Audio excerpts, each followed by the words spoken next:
My name is Austin Gatus. As a high school band student, I've been involved with music and the performing arts. Through budget cuts, our music programs have been reduced or even been cut from our school. I chose to put this film together to show that music and the performing arts can be a positive influence in one's life. Having the opportunity to have it available in our schools and communities is important for our youth because it inspires creativity and can help better shape us for our future. Without it, we lose an outlet to express ourselves and reach our full potential.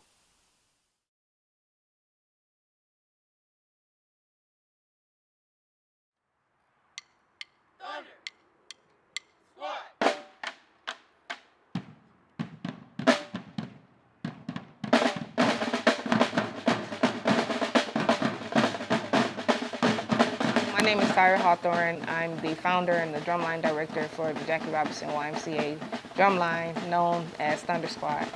Basically what it is a program that started in 2011 that's built on the foundation of education and musicianship. And the education is not only in the classrooms, but also here at the Y, as well as performing in the classroom. They have to have a certain GPA, which is a 3.0 or better, in order to be in the program. And I use this program to kind of like re-emphasize what's going on at school as well as what's going on at home. So it also gives them that education responsibility as well as social responsibility, because they understand that there is a certain level of behavior that's required in order to be on the program, on the drum and off the drum. So I have to have a certain GPA, and if I don't have that GPA, I get booted or kicked off. So with that being in place, it helps me want to do better in school and helps me want to keep my grades high so I can stay on Thunder Squad and keep playing. Discipline, I definitely noticed discipline, because drumline is, everybody sees drumline as like cool, like, they have fun, they have drums, they're kids, they get to do kid stuff. It's like, skirt, like, no. Like when people actually see us practice, they're like, whoa, it keeps us straight, I actually grew up in Detroit, Michigan, and when I was growing up, it wasn't as bad, but there was still that influence. There was a lot of influence to, if you actually went off into the wrong crowd, you probably would be doing something that you had no business doing. Music, it's my escape. When I'm mad, music. When I'm sad, music. When I'm happy, music. And I'm really proud of myself because I never was like this. And I think we need to keep that door open for kids who need it and that need that escape and that need that safe home, that safe spot. We all love music, and it's just crazy how we all come together. Sometimes when you have that one thing in your life that you love, it gives you the influence to rise above what it is that everyone else is doing that should be wrong. Music does that for our youth in these 2 years of volunteering for the Y, that in order to really reach a child, you have to actually let them speak. And I'm honestly 100% grateful that I've had the opportunity to not only allow kids to speak, because the kids have actually written their first song, but not only to allow them to speak verbally, but they also express their feelings and their emotions and what they're going through. They express it out there on their drums. I honestly think that even at 31 years old, this was my calling, and this was the part of my life that complete me, because I'm not only able to do something that I love with music, but I'm also able to do it with a group that I love. I love children. So you put both of those together for me, I am literally 100% filled.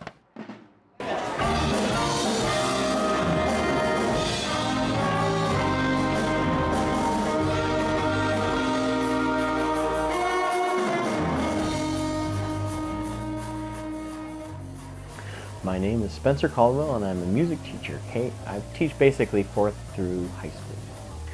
For me, I think teaching education in school obviously is important to kids, but what's great about music education is I personally believe, and there's all studies about how the brain is enhanced, the Mozart effect. There's a lot of different studies that show these great things, but coming from a different angle on this, I really think that music is important because it gives those kids an opportunity they wouldn't normally have in a regular classroom. So for example, we might perform at Disneyland. They get to take a trip up to Disneyland, perform on stage there, be treated like a professional, see what the real world is really about, inspire them to do great things, and get rewarded for working hard.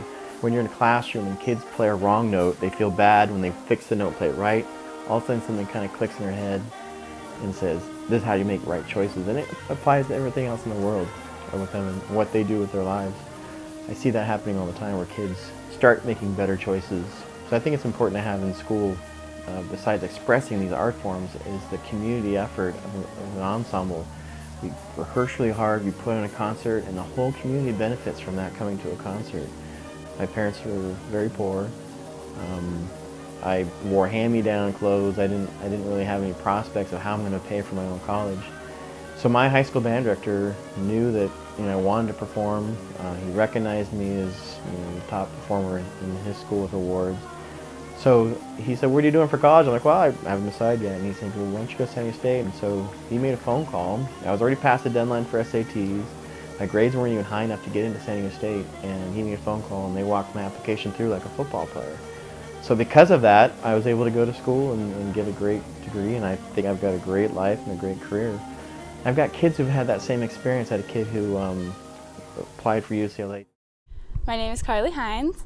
I am currently a student at UCLA. I'm going into my sophomore year. I've been involved in music my entire life since I started playing piano when I was 3, and I started playing flute when I was in the 3rd grade, and I've been doing it ever since. UCLA had always been pretty much my #1 school. I always wanted to go there. When it came around to admissions time, I decided not to apply as a music major there, but I just decided to apply just as a normal undeclared student. So I did that, and I got waitlisted, and I was pretty bummed about it, but I decided that I could try something called a marching band appeal.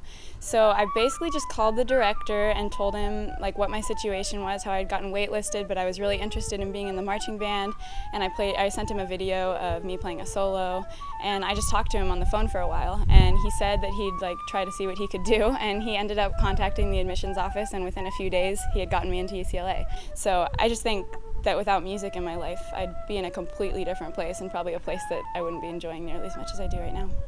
Throughout high school, I got so many opportunities that I would have never gotten if I hadn't had it in school. Like, I was in a national honor band, and I got to go perform at Carnegie Hall, which was a huge thing, and that was a dream come true for me, basically. So, I mean, just things like that you would have never gotten the opportunities to do if you weren't in school, in music in school. Even though I'm not a music major in college, I think that it's still a huge part of who I am.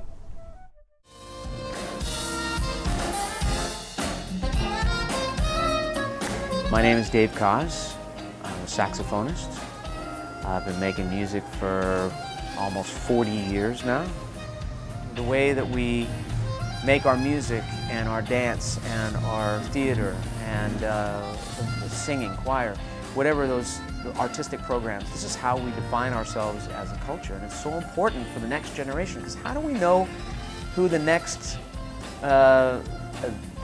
Billy Joel is going to be, or the next Stevie Wonder, or the next Bruno Mars? And I think it's really important for the kids of today, those young Bruno Mars and young Alicia Keys that are in school right now in 7th and 8th and 9th grade, that they have a program that they can go to where they can express themselves and find out who they are through music. Would you help me welcome to the stage, I know he's there, Mr. Austin Gatus.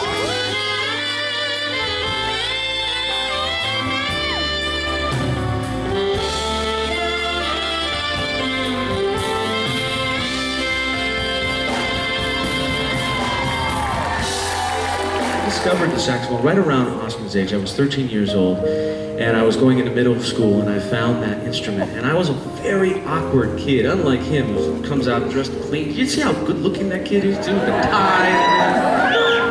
So, but I was a very awkward kid, and I discovered the saxophone, and it really was the minute I picked it up, it became like my best friend and my most trusted ally. And I came back to it. A lot of the things that I was dealing with inside, I didn't have the words for, and the saxophone became, in that way, my vehicle for self-expression. That's why I get on the soapbox about public school systems with their music programs and art programs, because, what about that kid, like Austin, that's coming through the public school system and doesn't have that outlet? So if you have a kid or a grandkid, make sure that that is something you truly believe in and push for, because I think it's a very important thing. I'm living proof. If you could go one day and for all the music, everywhere you went, would be off, from the moment you wake up to your clock radio, to the music that's playing in your car when you go shopping, or when you're at a restaurant having dinner, the music on the loudspeaker, If you could imagine for one day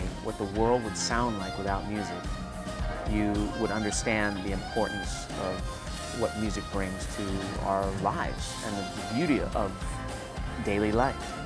I get to teach 500 kids a week how to play instruments, and the response I get back from my community makes me believe that what I'm doing is right. I don't know who I would have been or like what I would have been doing at all with my time if I hadn't been in music. I think it helped me figure out what I wanted to do. If you are given the opportunity to be a part of a child's life and give them that outlet, the one thing you'll never want to do is mute them. Everyone has their stories, and I know I'm not the only one, but I think like after like watching this, like everyone should ask themselves like, what's your story?